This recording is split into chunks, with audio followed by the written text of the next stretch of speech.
अब्दुल्लाह बिन उमर रज़ियल्लाहु अन्हुमा बयान करते हैं कि रसूलुल्लाह सल्लल्लाहु अलैहि वसल्लम ने फरमाया, तुम में से हर शख्स निगहबान है, तुम में से हर शख्स, और हर शख्स से उसके मातहत अफराद के मुतालिक सवाल होगा।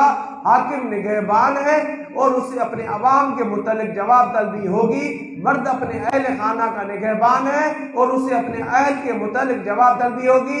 वो औरत अपने खावंद की घर की निगहबान है, उसे उमूर खाना के मुतालिक जवाब तलबी होगी। जोकर अपने मालिक के माल का निगहबान है, उससे उसकी जिम्मेदारी के मुतालिक जवाब तलबी होगी। और एक शख्स अपने बाप के माल का निगहबान है और उससे उसकी जिम्मेदारी के मुतालिक जवाब तलबी होगी। और तुम में से हर शख्स किसी न किसी चीज का निगहबान है और उससे उस चीज के मुतालिक जवाब तलबी होगी। अब ऐसा नहीं कि बस हमने नमाज पढ़ी तो हम आजाद हो गए, अब बाहर जाके जो खयानतें करनी हम कर लें, नहीं, हर चीज के ऊपर नजर डालनी है, फूंक फूंक कर चलना है। कहीं कांटे तो नहीं, कहीं कपड़े तो नहीं फट जाएंगे, कहीं हम गुनहगार तो ना हो जाएंगे। रसूलुल्लाह सल्लल्लाहु अलैहि वसल्लम ने फरमाया, जिस शख्स ने किसी आदमी को किसी जमात का अमीर बनाया, हालांकि उसकी जमात में उससे ज्यादा अल्लाह ताला का फरमा बरदार बंदा था, तो बनाने वाले ने अल्लाह, उसके रसूल और जमाअतुल मुस्लिमीन से खयानत कर दी। ये इस तरफ इशारा है कि आप जब कोई भी अमीर बनाए तो सोच समझ के बनाए, सिफारिशी अमीर न बनाए, गैर मयारी अमीर न बनाए, अनपढ़ को अमीर न बनाए।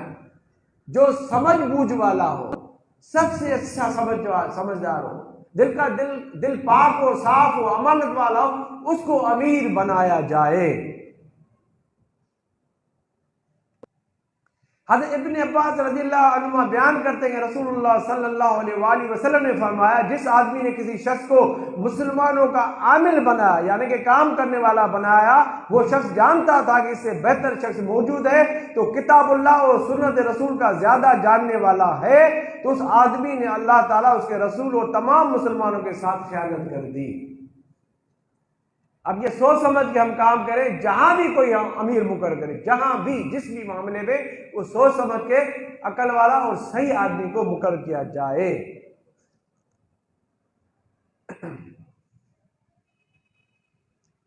अगर कोई शख्स खुद नेक है और पाबंद सोम व सलात है, लेकिन उसके घर वाले और उसके मातहत लोग बदकार हैं और अल्लाह और उसके रसूल के अहकाम पर अमल नहीं करते, तो वो उनको बुरे काम तर्क करने के लिए और नेक काम करने का हुक्म नहीं देता।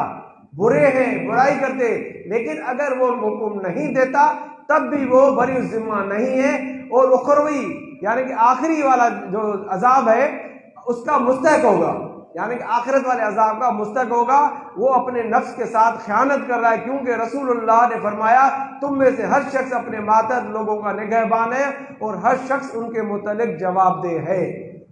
यानी कि अगर आपका खर्द, आपके घर में कोई भी, किसी के घर में भी कोई शख्स नाफरमा बरदार है, तो अब आपकी जवाबदारी खत्म नहीं हो गई कि आप उसको न समझाएं, बल्कि उस सूरत में भी आपका काम बनता है, आपके ऊपर फर्ज ऐन है कि उसको आप समझाते रहे, कि अल्लाह उसको हिदायत दे, प्यार मोहब्बत से आप उसको समझाते रहे। ऐसा नहीं कि आप उसको उस हाल पे छोड़ दें कि जिस हाल पे वो चल पड़ा है। अल्लाह ताला की रहमत वसी है, अल्लाह उसको हिदायत दे देगा, वो रास्ते पे वापस आ जाएगा।